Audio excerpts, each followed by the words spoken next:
Hello, how are you guys doing? This is Rob of Rule of Two Review. Welcome back to the channel and hold on to your horses because yes, I am going to talk some more about the Nintendo Switch 2. So obviously a lot of people, myself included, have been talking about the Nintendo Switch 2 or the concept of a next-gen Nintendo console over the past couple of months. And of course myself, if you've been around for a while, you know I've actually been talking about it for around 3 years or so. And I do very much think that before 2023 is over, we will probably see a reveal of their next hardware or some kind of confirmation like I've been kind of predicting for about 2 or 3 years. But one conversation around the idea of a Switch 2 that I haven't really discussed, and I don't really think many other people have either, is whether or not Nintendo may instead make a different decision than I and a lot of other people think, and what if they actually end up choosing to reveal the Switch 2 a little bit too late? Before we jump any deeper into this idea around the Switch 2 and Nintendo's reveal timing, I do want to remind you guys that I am currently really trying to cross 20,000 subscribers sometime in the next couple of weeks or couple of months. This is my 10th year doing YouTube, and 2023 really started off with a bang. January and February were fantastic for growth in video views, which I'm very thankful for. So here I am, only a few hundred away from 20K. If you're new to the channel, and if you like what I'm doing and how I present my conversations, then I sure hope you consider subscribing to the channel and helping me cross that milestone sooner than later. So when we talk about whether or not Nintendo might reveal a Switch 2, quote-unquote, too late for a lot of people, it's worth noting that too late is really kind of a relative term, and everyone might have a different feeling on what that means. But I also think outside of every individual's opinions on when the right timing may or may not be, there is also the business decision on what makes the most sense or what is the smartest decision for Nintendo to reveal the console. And a huge part of that business decision is also what the market around the current Nintendo Switch looks like. And as a lot of us know, we're currently in the 7th year of the Switch's life, which is a really big deal. And as Nintendo and many folks who work at Nintendo have pointed out over the past few weeks, in a lot of ways, Nintendo sees themselves in uncharted territory, so to speak, as far as their only actual existing hardware on the market being in its 7th year of life without anything else around it to support it, or even their next console already released. Obviously, more often than not, there's overlap when you go from one console generation to another, and that's been true for everyone: Nintendo, Sega, Sony, Microsoft. That's just what happens. And here in the 7th year of the Switch's life, well, Nintendo's really never made it to the 7th year of a home console's life without the next thing already being on the market to have that overlap. Right now, the Switch is the only thing Nintendo has out. There's no other handheld device, there is no other home console, it is just the Nintendo Switch. And let's be real, that's an incredible achievement. The reason that I think Nintendo is in that uncharted territory with the Switch is solely due to its incredible popularity and incredible success. And I, as a game fan and a super huge Nintendo fan, think that's fantastic. I love the Switch, although I am obviously ready and excited at the idea of a new Switch or a new device. What the Switch actually is, I do love it to death. I mean, I have a PS5 I play a lot and I really love. I have an Xbox Series X that I want to love, but there's just not much for me to play on it yet, and I'm really hoping that changes this year. Starfield is a game I'm very excited for, and I hope it takes up a lot of my Xbox time, but I still have that Xbox Series X, and I'm waiting for games to play on it. But the Switch is fantastic, man, and Nintendo's first-party game development, when they're really at the top of their game, it's incredible. I mean, Kirby last year just blew me away. Fire Emblem Engage was fantastic. We are on the cusp of the next big Zelda game. Obviously, it's the biggest thing to talk about right now. So exciting, and I know some folks are concerned about Zelda, but as you've heard me say in my prior conversations, I have full faith that that game is going to deliver. But despite the fact that the Switch has done extremely well for itself so far, and there are these great games we're playing this year, like Fire Emblem, like Zelda, let us not forget Pikmin 4, because I'm telling you that game is going to be incredible as well. But outside of these few games, the Switch itself still, I think, is coming to the end of its run, right? I mean, at least I suspect that. I think a lot of you guys do. Plenty of other folks online and on YouTube have been talking about the same thing. And so now we ask ourselves, what does become the right time for them to reveal this console? Now, back in 2020, I did start predicting that in the years 2022 or 23, I kind of was trying to like use my crystal ball and look ahead as a fan and predict, when do I see the runway for the Switch starting to slow down and the ideal time for Nintendo to maybe reveal or release their next thing. And I targeted those 2 years, 2022 or 2023. Well, now we're in the beginning of 2023. The back half of the year is empty. They're not attending E3. After Zelda and Pikmin, we don't know anything else that they're currently doing. And of course, we've talked about this. It seems like a great time to either release a surprise game, like I talked about in my last video, or maybe they would reveal their new console this year, like I've been suspecting for a while. And I think that would be great. And that, to me, sets up the Switch 2, or whatever it's called, for perfect success, in my opinion. Even if it releases in the first half of 2024, the reveal in this calendar year of 23 is a great time, just in my personal opinion, for them to do it. But then we come back to the main question and idea of this video. What becomes too late for Nintendo to do it? What if my thought, or the thought of many other people out there, is wrong and they don't show it to us this year?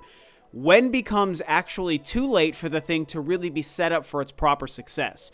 Well, in my opinion, I think if they make it to the back half of 2024, I feel like things might be getting a little bit shaky. That might be too long to wait for them to reveal, or even release, in my opinion, their next console. Now, of course, I'm not the be-all, end-all. No other YouTuber out there sharing thoughts or opinions and predictions is the be-all, end-all either.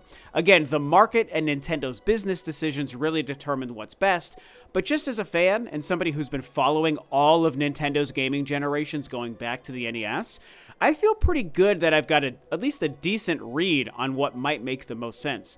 And here in the 7th year, after their biggest game, Tears of the Kingdom, and with, slowing down sales, yes, the sales are still certainly good in their own bubble, but they are slowing down, and that is an important thing for Nintendo to consider. I just feel like this empty back half of 2023 makes so much sense for Nintendo to take a still currently successful and popular Switch device and a successful and popular brand, that being Nintendo, reveal the new thing, get people excited while they're still kind of riding a high of the popularity and success of the Switch, and carry that into the reveal and then early release of the next thing. If they wait until, what I'm kind of targeting is the back half of 2024 to reveal this thing, I think that they might be in a situation where a lot of the really strong momentum that they still technically have right now in 2023 might slow to such a point that Nintendo could be setting themselves up for a more steep hill to climb, I would say, for the next thing to become successful like the current Switch is. Something I've talked about for a long time that informs a lot of my opinions and guesses about when it makes sense to see the Switch 2 and why I think that would be this year definitely comes down to the games, man. Like we've talked about, the first half of 2023, there is no denying the incredible lineup that they already have, right? Fire Emblem, Zelda, Pikmin 4 is second half, but it's still so early in second half, it still kind of falls in that category. There's Advance Wars, they've had Metroid Prime Remastered, obviously a massive hit. Even though it's a re-release of an old game, it's still a massive hit with a ton of new elements to it. And so, yeah, they've started off 2023 with a great lineup of first-party games, but what do you follow up Zelda with? And at the end of your console generation, or at least I should say 7 years in, 6.5 or so years into your generation, what do you follow up the second Zelda with in this generation that you would also be taking away from the launch of your next generation, right? It's something I've mentioned a few times, and I want to really dial in on this again and remind you guys of this concept that I've believed in for a few years. At this point, in year 7 of the Nintendo Switch, every new game and every old franchise they might release, every new Zelda game, every new Metroid game, if they make a new Star Fox game, if they make a new F-Zero game, if they make a new Smash Brothers game, if they make a Luigi's Mansion 4, if they make a Mario Odyssey 2, I could keep going on and on down the line with every other franchise. Any new one of those games they might release that releases on the current Switch becomes a franchise that does not have a next-gen exclusive version of that game to release on the next console. Now, if the Nintendo Switch 2 is like 3 or 4 years down the road, which I don't think many of us think it is, but let's say that that's Nintendo's choice, which again to me becomes way too late to stay on theme with this video, way too late for them to reveal and release it. But if it is truly 3 or 4 years away, like some people feel, it's going to release in 2027 or something like that, then yeah, I guess you could release, we'll say Luigi's Mansion 4, for example. You could release Luigi's Mansion 4 at the end of 2023, and then have Luigi's Mansion 5 ready to go in 2027 for the Switch 2, right? If you use that as an example, Luigi's Mansion 4 as like a proxy for any other game in any other franchise, right? You release that new game in 2023, then yeah, you could have the next one in that franchise available in 3 or 4 years. But since I think most of us feel that this thing is coming out in the next 6 to 18 months, right? So either by the end of this year or by the end of next year, I don't see how you could make a new Donkey Kong game or F-Zero or Star Fox or Luigi's Mansion, right? And also have another one ready to go. Mario Kart is a very important one to talk about, right? I think Mario Kart 9 will be a near launch title for the Switch 2.